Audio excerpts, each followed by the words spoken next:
What happens if you take a design inspired by premium titanium, stick in a huge battery that you can't drain in a day, and sell it at the price of a regular budget phone? Meet the INFINIX Note 60.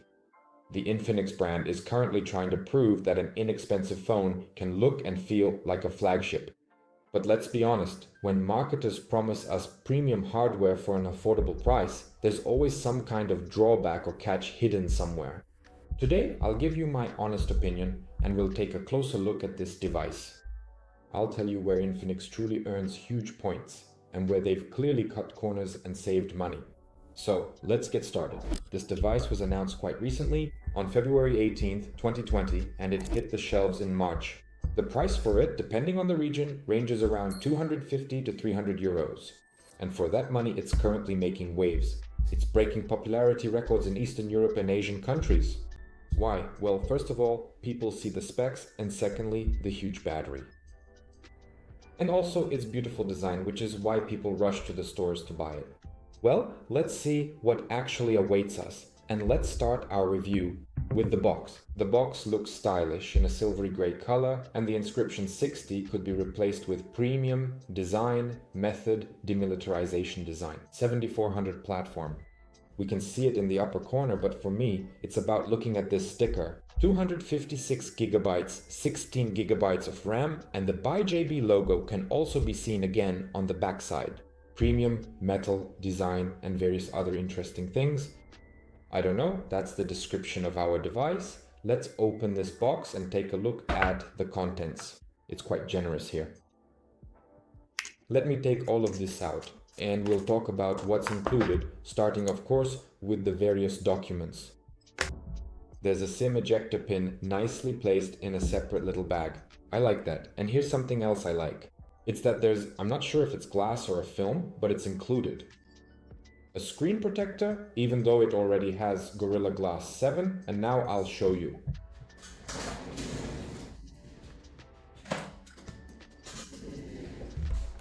Regarding the protective case for this phone, it is also quite a nice touch that the set includes a traditional old-style charging cable, which is a standard USB to USB connector, and what I really liked are the USB-C headphones. I haven't checked the sound quality, but the very fact that headphones are included in the set is nice. Back in 2006, you wouldn't see this with many phones, and now let's move on to the phone itself. Its appearance is its main advantage. The back panel and frame are made of aluminum, the body feels solid, and the mist titanium color looks very stylish.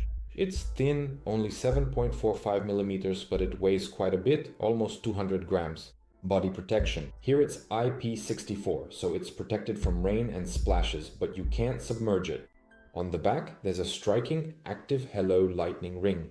It's an RGB notification light that flashes during calls or charging, and it looks impressive. And as for control features, there's something new on the body. I'll tell you now. A button for turning off and muting the sound. Or the one-tap button. You can assign it to turn on the flashlight, switch to silent mode, or launch the camera. And there's also an interesting button here that reads Your Pulse. As you can see here, to do this, you need to go to the My Heels app. Here in our app.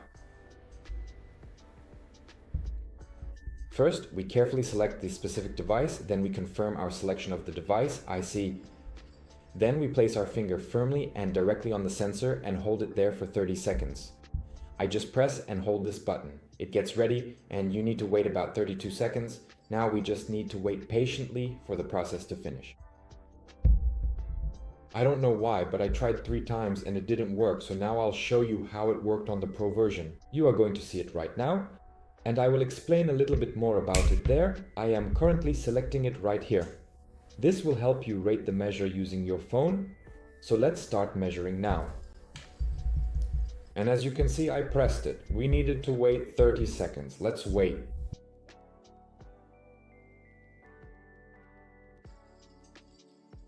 We press it and here you'll see the values. You can press finish. You can check it again and here it will be recorded on the graph, showing when and at what time you measured. You can also set up your sleep SpO2 and stress levels here, as well as configure Jedi rubles. Here you will see oxygen and stress. So thanks to these functions, as you can see, everything works there. I don't know why it doesn't work on this phone. Let's move on to the display. Here we have a huge 6.78-inch AMOLED display with a 1.5K resolution and a refresh rate of 144 Hz. The picture is incredibly smooth, the bezels are thin, and the peak brightness of 4500 nits allows you to read text easily even under the blazing sun. Definitely a thumbs up. And let's move on to the heart of this smartphone. Here, as you may have noticed, we already have the Dimensity 7400 platform, or the ultimate version with G615 graphics.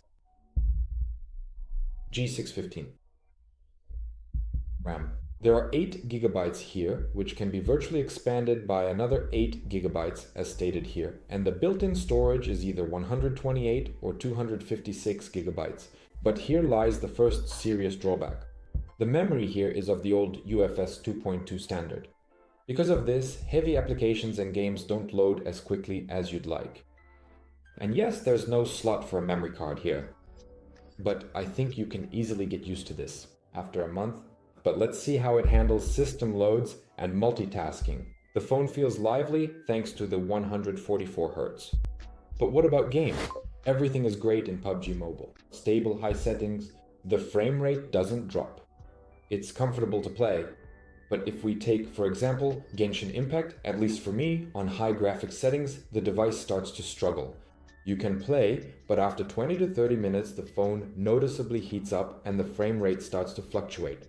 The 3D IS Core VC cooling system tries to save the situation, but the old memory we've already mentioned, UFS 2.2, and heavy graphics make themselves felt.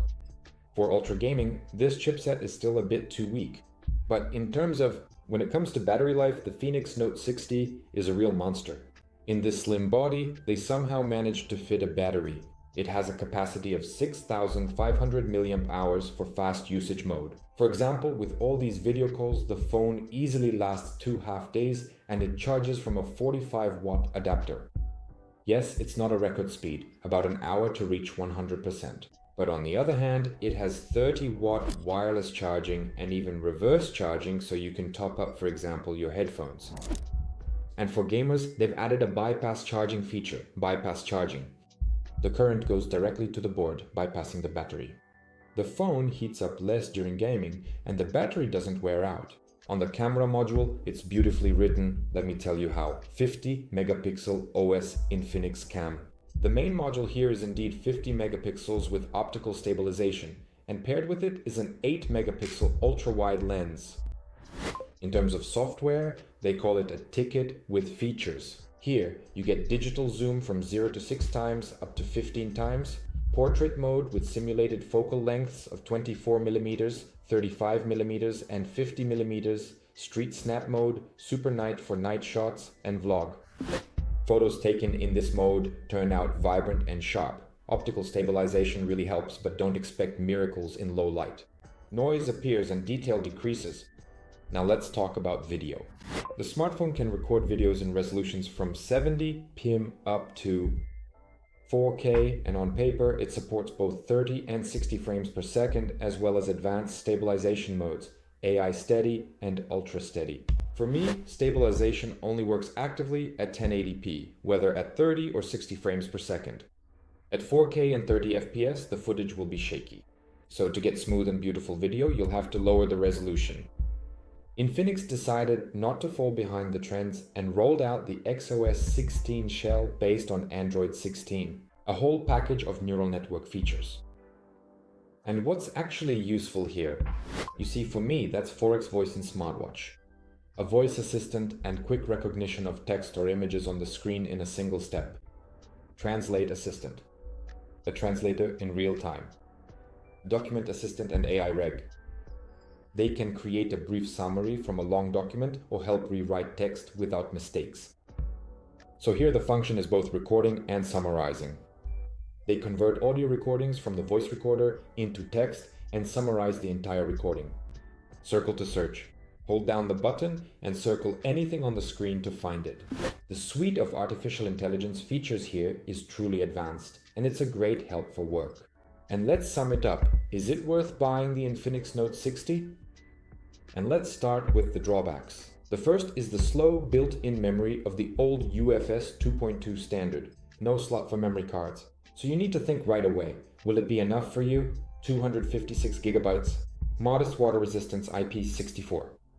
Marketing Bitcoin. Camera limitations, stabilization, and 4K at 30 FPS. There's no 60 FPS, which is a drawback.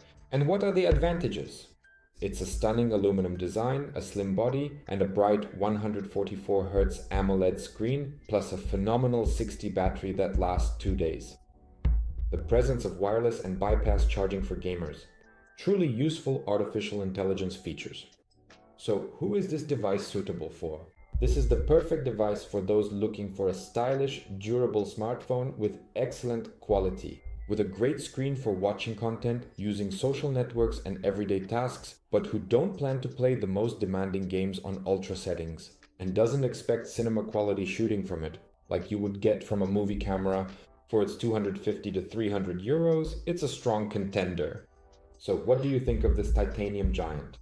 Write in the comments, I'd be interested to hear your opinion. See you next time, bye.